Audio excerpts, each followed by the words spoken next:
ग्राहकांची किती आणि शासकीय कार्यालयांची किती असं थोडंसं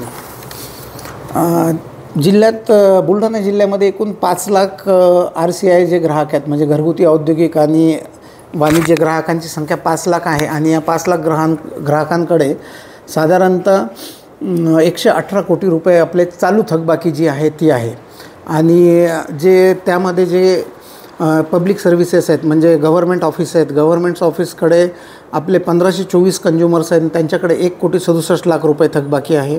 जे पाणी पुरवठा आहे, पाणी पुरवठ्याच्या कनेक्शनमध्ये 1487 रुरल कनेक्शन आहेत पाणी पुरवठ्याचे ग्रामीण भागात, आणि त्यांच्याकडे 83 कोटी एवढी थकबाकी आहे. जे शहरी पाणी पुरवठा आहे ते 33 कनेक्शन आहे आणि 33 कनेक्शनमध्ये 8,81,00,000 रुपये थकबाकी, अशी एकूण जिल्ह्याची 381 कोटी रुपये थकबाकी आहे.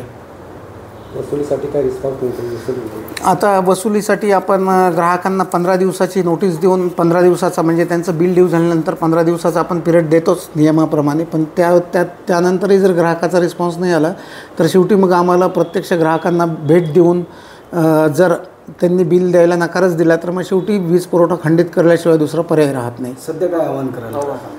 आता ग्राहकांना हेच आव्हान आहे की महावितरणनं वीज पुरवठा खंडित करायच्या मोहिमा चालू केलेल्या आहेत पूर्ण रिकव्हरी होण्यासाठी. त्यामुळे प्रत्येक ग्राहकाने त्याच्याकडे जी असलेली थकबाकी आहे ती वेळेत भरावी व महावितरणला सहकार्य करावं.